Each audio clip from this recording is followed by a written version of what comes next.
오늘 우리에게 주신 하나님 말씀은 신약성경 23쪽 마태복음 13장 53절에서 58절까지입니다. 신약성경 23쪽 마태복음 13장 53절에서 58절 말씀입니다. 이제 말씀을 봉독합니다. 하나님의 말씀을 경청하시기 바랍니다. 예수께서 이 모든 비유를 마치신 후에 그곳을 떠나서 고향으로 돌아가사 그들의 회당에서 가르치시니 그들이 놀라 이르되 이 사람의 이 지혜와 이런 능력이 어디서 났느냐? 이는 그 목수의 아들이 아니냐? 그 어머니는 마리아, 그 형제들은 야고보, 요셉, 시몬, 유다라 하지 않느냐? 그 누이들은 다 우리와 함께 있지 아니하냐?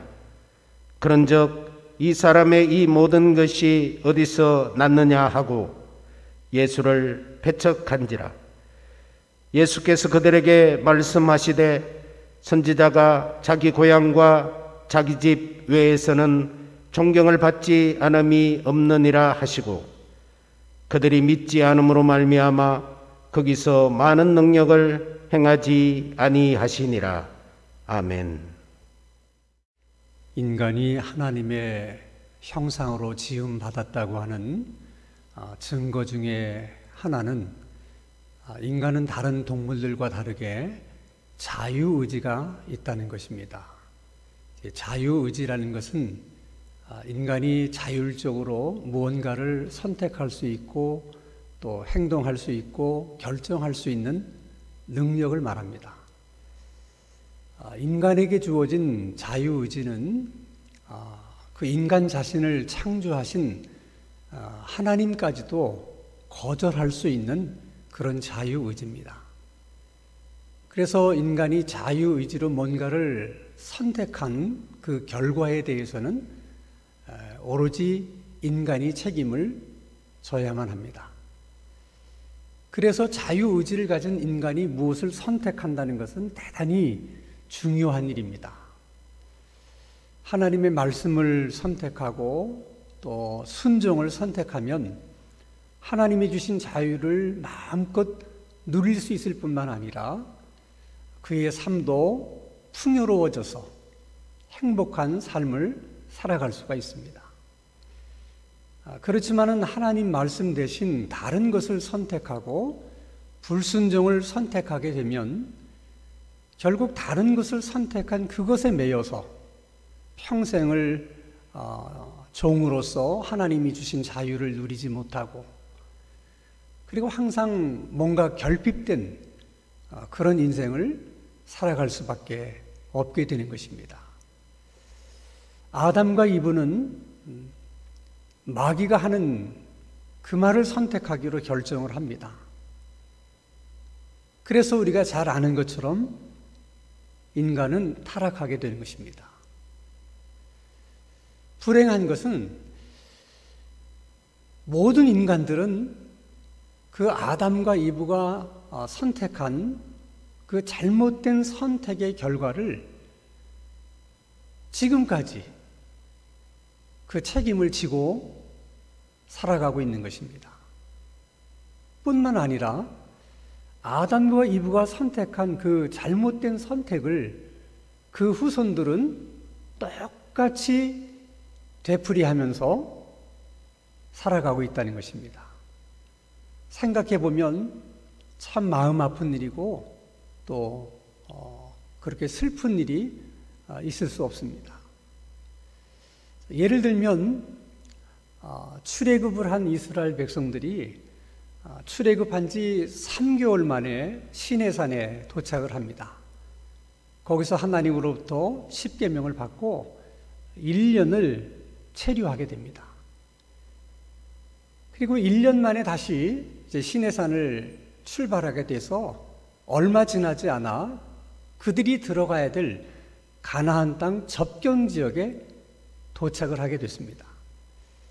하나님은 12지파에서 한 사람씩을 선택해서 12명의 정찰조로 가나안 땅을 탐지하게 합니다. 정탐조는 40일 동안을 가나안을 탐지하고 돌아옵니다. 그리고 백성들 앞에서 보고를 했습니다. 첫 번째 보고는 12명의 정탐꾼의 보고가 동일했습니다. 우리가 그 땅을 40일 동안 정탐한 결과 정말 그 땅은 하나님께서 우리들에게 말씀하신 것처럼 젖과 꿀이 흐르는 땅이 맞다. 그리고 그 증거로 두 사람이 어깨에 메고 온 커다란 포도송이를 보여줬습니다. 그런데 문제는 그 다음부터의 보고는 둘로 나뉘어지게 됩니다. 10사람의 보고자는 이렇게 얘기했습니다. 그 땅이 비옥하고 또 젖과 꿀이 흐르는 땅은 분명하지만은 그곳의 주민들이 너무 강하고 또 성읍은 견고하고 너무 크기 때문에 우리는 그 땅을 차지할 수가 없다. 그러자 또 한편에 여호수아와 갈렙은 그렇지 않다. 우리는 그 땅을 능히 차지할 수 있다. 그들과 싸우면 우리는 이길 수 있다. 그렇게 보고를 합니다. 이제 이스라엘 백성들은 10명의 정탐꾼의 보고를 선택할 것인지 아니면 여호수아와 갈렙이 보고한 그 보고 내용을 선택해야 할 것인지 무엇이든 선택해야만 되는 중요한 순간에 놓이게 됩니다. 그러나 그들은 많은 시간을 고민하지 않고 10명의 정탐꾼의 보고를 선택을 합니다. 사람이 뭔가를 선택할 때는 반드시 선택하게 되는 동기가 있고 그렇게 선택할 수밖에 없는 이유라는 것이 있습니다. 왜 이스라엘 백성들은 그렇게 쉽게 10명의 정탐꾼의 보고를 선택했을까? 그 보고가 사실이고 그들의 생각에는 합리적인 생각이라고 판단이 되었습니다. 생각해보면 그들의 생각이 무리라는 그런 느낌은 우리가 갖지 않습니다. 어차피 그 성읍을 차지하려고 하면 전쟁을 할 수밖에 없는데 이스라엘 백성들은 전쟁의 경험이 없습니다. 그리고 전쟁에 대비해서 군사훈련을 받은 적도 없습니다. 뿐만 아니라 더 중요한 것은 전쟁에서는 무기라는 것이 중요한데 이스라엘 백성들에게는 전쟁을 할 만한 변변한 무기가 없었습니다. 견고한 성을 공격하려면 성문을 부수고 성벽을 부수려고 하면 공성태와 같은 강력한 무기가 있어야 되는데 이스라엘 백성들에게는 그런 무기가 없었습니다. 자, 여기까지만 생각하면 그들이 내린 판단은 굉장히 합리적인 판단이라는 생각이 듭니다. 그러나 조금만 더 생각해 보면 그렇지 않다는 것을 우리는 금방 알 수 있습니다. 그러면 그들이 애굽을 탈출할 수 있었던 것은 그들이 애굽의 군대보다 더 강했기 때문입니까? 그들보다 군사훈련을 10배나 더 받았기 때문입니까? 아니면 애굽의 군인들이 가지고 있는 무기보다 더 강력하고 탁월한 무기가 있어서 그들이 탈출할 수 있었던 것입니까? 그게 아니지 않습니까? 그들이 홍해 바다를 걷는 것도 배를 타고 걷는 것이 아니었습니다. 그들은 그 10명의 정탐꾼들의 보고를 선택하는 그날 아침도 하나님이 주신 만나를 먹었습니다. 10명의 정탐꾼의 보고를 선택하는 그 순간에도 하나님의 구름 기둥이 그들을 덮고 있었습니다. 어떻게? 그날 아침까지도 하나님이 주시는 만나를 먹고 지금도 구름 기둥이 자기들을 덮고 있다고 하는 그 사실 앞에서 그런 결정을 내릴 수가 있었을까? 정말 그들의 속내는 뭘까? 간단합니다. 그들은 하나님께서 그 가나안 땅을 주시겠다고 말씀하신 그 약속의 말씀을 신뢰하지 않은 것입니다. 그리고 그 땅을 차지하라고 말씀하시는 하나님의 말씀에 순종하지 않은 것입니다. 믿을 마음이 없고 순종할 마음이 없으니까 그럴 만한 이유들이 보이기 시작한 것이고 그럴 만한 명분들이 생각나게 된 것입니다. 그래서 그들은 그럴 수 없는 이유를 얘기하고 명분을 내세우면서 자신들이 내세운 명분과 이유는 합리적인 것이다 라고 그들은 스스로 믿게 된 것입니다. 어쨌든 그들이 잘못된 선택을 한 결과 여호수아와 갈렙 두 사람을 제외하고는 단 한 사람도 그 가나안 땅을 밟아보지 못합니다. 이것도 정말 슬픈 일이고 마음이 아픈 일이고 아쉬움이 많이 남는 일입니다. 3,500년이 지난 지금 우리가 생각해도 아쉬움이 많이 남는 일인데 이스라엘 백성들이 성경을 읽으면서 이 대목을 대할 때마다 그들의 심정은 어떠했겠습니까? 그런데 더 마음 아픈 일은 이런 일이 구약에서만 끝나는 일이 아니라 또 신약으로 계속 이어져서 되풀이되고 있다고 하는 사실입니다. 오늘 본문의 말씀이 그것을 우리들에게 말씀해 주고 있는 것입니다. 자, 오늘 본문의 말씀인 마태복음 13장 53절에서 54절의 말씀을 보면 예수께서 이 모든 비유를 마치신 후에 그곳을 떠나서 고향으로 돌아가사라는 말씀이 있습니다. 그곳이라고 하는 것은 가버나움을 이야기하는 것이고 예수님의 고향은 태어나기는 베들레헴에서 태어나셨지만은 자라기는 나사렛에서 주로 자라셨기 때문에 예수님의 고향을 나사렛이라고 말하는 것입니다. 이 나사렛이라고 하는 동네는 이스라엘 도시 가운데도 가장 작은 도시 중에 하나고 또 산골에 위치해 있는 그런 정말 별 볼 일이 없는 그런 작은 마을입니다. 오죽했으면 요한복음 1장에 보면 빌립이 친구 나다나엘을 전도하면서 이렇게 얘기합니다. 우리가 기다리고 있던 메시아를 내가 드디어 만났다. 그는 요셉의 아들 나사렛 예수다. 그때 나다나엘이 이렇게 얘기합니다. 나사렛에서 무슨 선한 것이 나겠느냐. 그런 작은 촌구석에서 어떻게 메시아와 같은 위대한 인물이 날 수 있겠느냐. 그것은 나다나엘만의 생각이 아니라 이스라엘 백성들 대부분이 나사렛을 그런 동네로 생각을 한 것입니다. 중요한 것은 왜 예수님께서 갑자기 고향을 찾아가셨을까 하는 것이죠.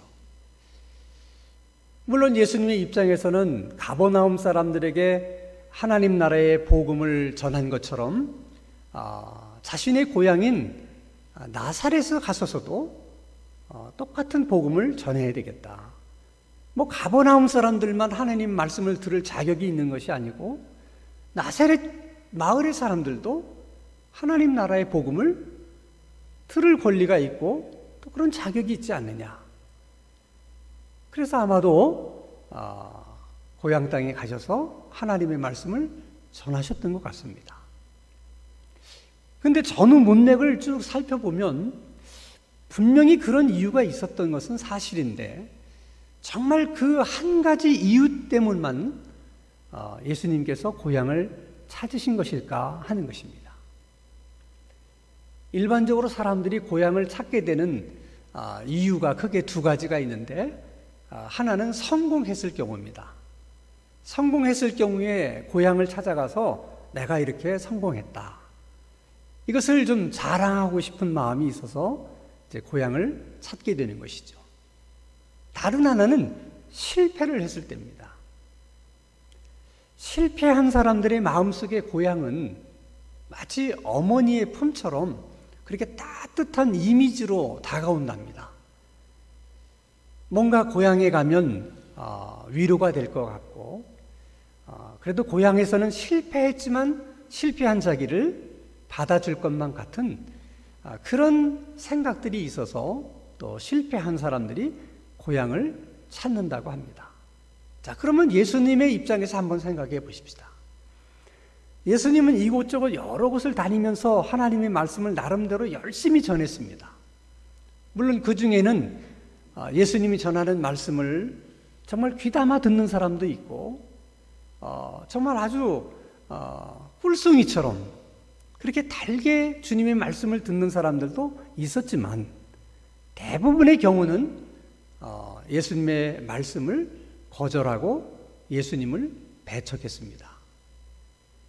어떤 때는 예수님이 행하시는 능력을 보고 귀신의 왕 바알세불을 힘입어서 저런 일을 한다, 이런 모욕적인 말까지도 예수님이 들으셨습니다. 사실 인간적인 면으로 생각해 보면 참 많이 속상한 일입니다. 그래서 어쩌면 예수님께서 고향을 찾으신 이유 중에 하나는, 그래도 고향 사람들은 예수님에 대해서 잘 알 거니까 적어도 예수님을 배척하지는 않을 것이다. 그래도 고향 사람들만큼은 예수님을 이해해주고 그래도 받아줄 것이다. 아마도 어쨌든 그런 기대를 가지고 고향을 찾으셨는지 모릅니다. 그래서 고향에서는 예수님이 더 열심히 복음을 전했을 것 같고, 또 더 큰 능력을 행하셨을 것만 같아요. 왜냐하면 예수님에게 고향은 특별한 곳이기 때문에 그렇습니다. 자, 예수님이 고향 사람들에게 하나님 나라에 대한 말씀을 전하고 또 능력을 행했을 때 그 고향 사람들이 보인 반응입니다. 자, 마태복음 13장 54절,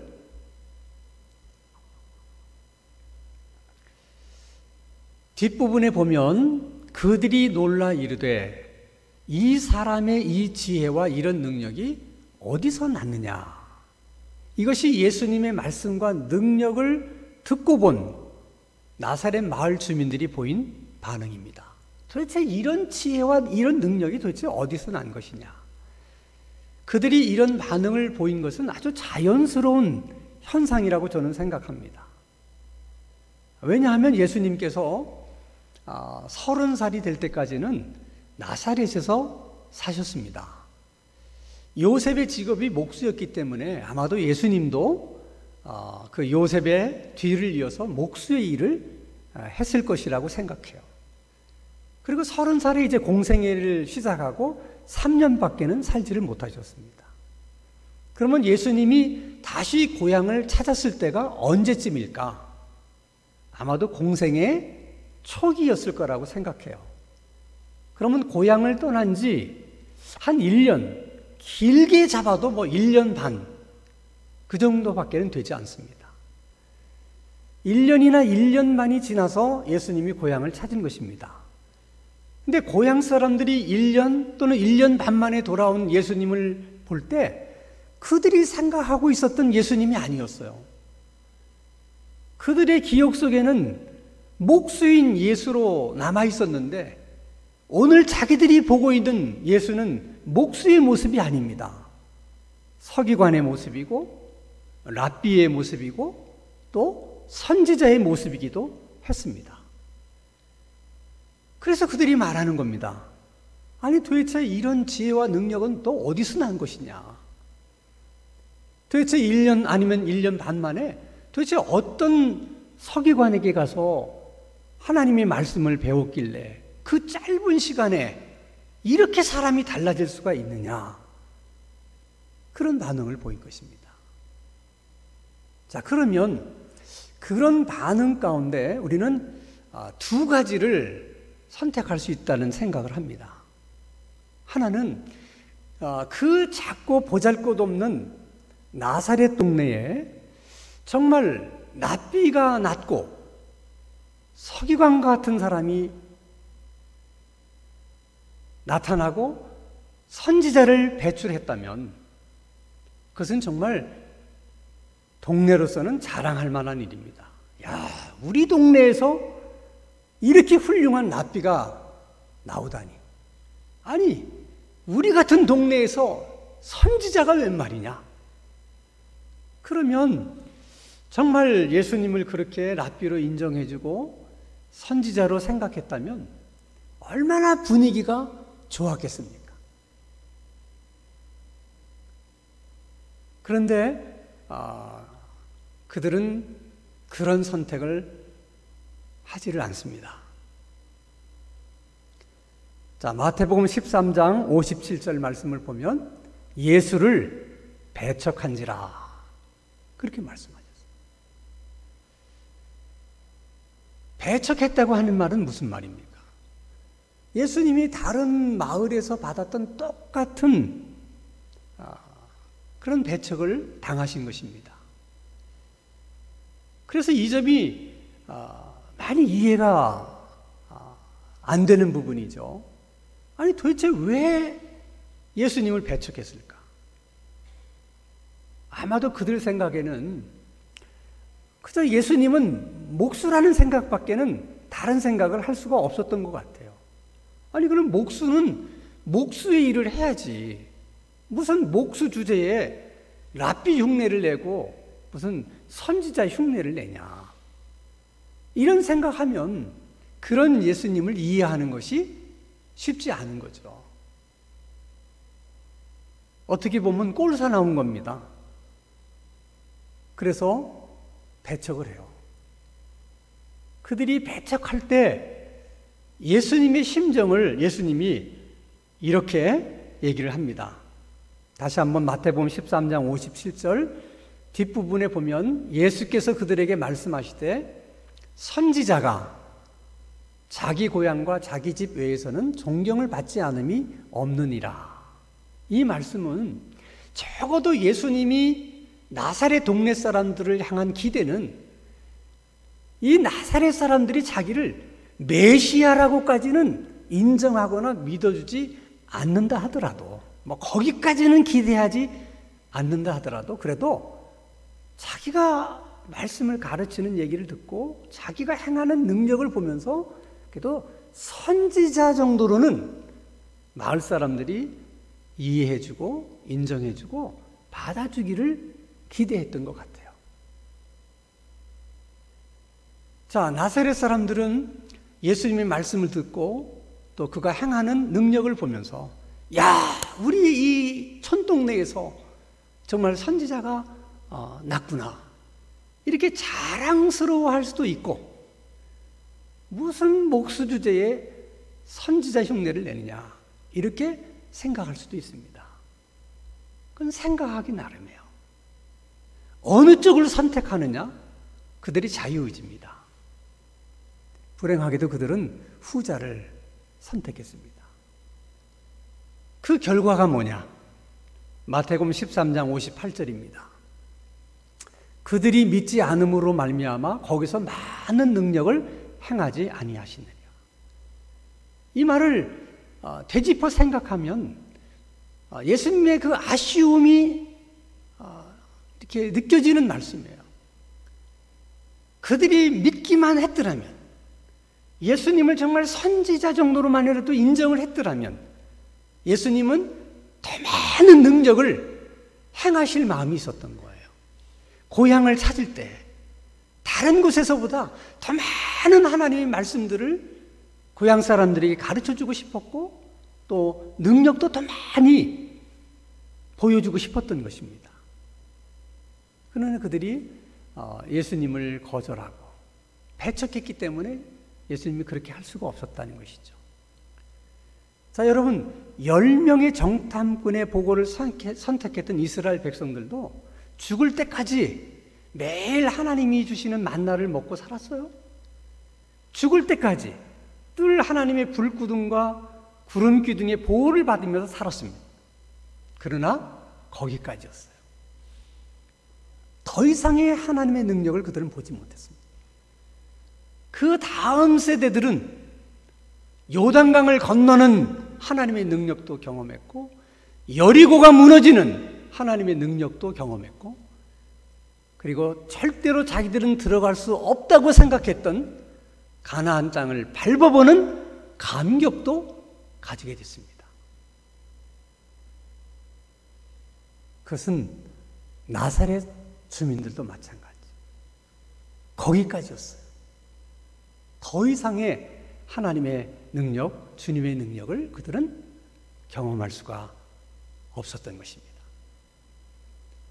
중요한 것은 이런 일들이 그들만의 문제만이 아니라 오늘 우리들의 문제이기도 하다는 거예요. 그래서 우리는 뭔가를 선택할 때 정말 신중을 기해야 되고 바르게 잘 선택을 해야 됩니다. 만약 하나님이 우리들에게 말씀을 주시고 나에게 말씀을 주시면 그 주시는 말씀을 받는 쪽으로 선택을 하고, 그리고 주시는 말씀에 순종하는 쪽을 선택을 해야 됩니다. 그게 왜 중요하냐?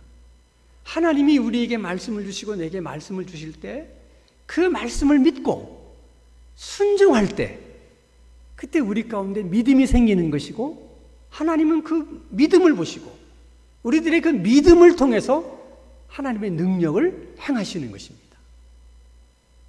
언제나 믿음 있는 자를 통해서 하나님은 능력을 보여주시는 것입니다. 그렇기 때문에 우리가 하나님의 말씀을 들어도 들으려고 하지 않고 그 말씀에 순종하지 않으면 우리들도 거기까지예요. 더 이상의 하나님의 능력은 우리가 볼 수도 없고 경험할 수도 없는 것입니다. 그래서 이사야 59장 1절의 말씀을 보면 여호와의 손이 짧아 구원하지 못하심도 아니요 귀가 둔하여 듣지 못하심도 아니라, 이렇게 말씀하십니다. 우리가 하나님의 새로운 능력을 보지 못하고 하나님의 새로운 능력을 경험하지 못하는 것은 갑자기 하나님의 손이 짧아졌거나 귀가 둔해져서 그런 것이 아니라 우리가 잘못된 선택을 하고 있기 때문에 그런 것입니다. 하나님이 말씀을 들려줘도 들으려고 하지 않고 그 말씀에 순종하지 않기 때문에 더 이상의 능력을 우리가 볼 수도 없고 경험할 수도 없는 것입니다. 그래서 정말 우리의 삶 속에 계속해서 하나님의 능력이 나타나고 하나님의 어떤 기적을 경험하기 위해서는 우선 하나님의 말씀을 듣는 것으로부터 시작을 해야 돼요.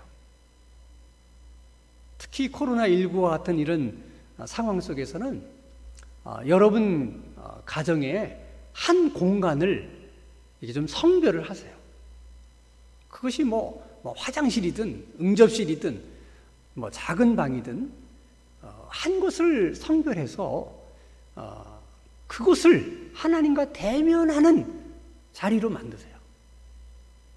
우리가 코로나19 시대에 사람들은 할 수 있으면 대면하면 안 되지만, 그러나 하나님을 대면하기에는 코로나19 시대만큼 좋은 시대가 없어요. 우리가 교회를 나올 수 없다면 가정의 한 공간을 성별해서 거기서 말씀을 읽고 거기서 기도를 하세요. 그러다 어느 순간 하나님이 우리에게 말씀을 주시면 믿음으로 그 말씀을 받고 그리고 그 말씀에 순종하면 하나님은 우리에게 새로운 능력을 행하실 것입니다. 우리가 예수님을 주님으로 인정하고 주님이 하시는 말씀을 순종하기만 한다면 하나님의 능력은 계속해서 보여질 것이고 우리가 경험할 수 있게 될 것입니다. 이 새로운 하나님의 능력, 새롭게 역사하시는 하나님의 능력을 우리는 교회에서도 볼 수 있고 우리 가정에서도 경험할 수 있고 우리 사업장에서도 체험할 수 있는 그런 은혜가 우리 가운데 있게 되기를 주님의 이름으로 축원합니다. 우리를 위해서 행하신 그 하나님의 새로운 능력 때문에 우리가 체험하고 우리가 보게 되었던 그 하나님의 능력에 대해서 우리가 간증할 수 있는 그런 우리들의 신앙생활이 될 수 있기를 주님의 이름으로 축원합니다. 걸어가신 하나님 아버지,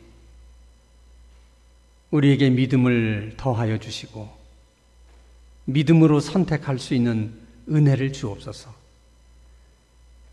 하나님께서 우리에게 말씀하시고 나에게 말씀하시는 하나님의 말씀을 듣게 해주시고 하나님의 말씀이 들려질 때마다 아멘으로 받게 해주시며 그 말씀에 순종할 수 있게 하여 주옵소서.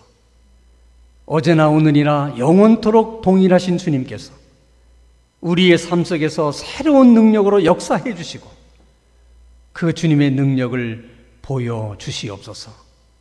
예수님의 이름으로 기도하옵나이다. 아멘.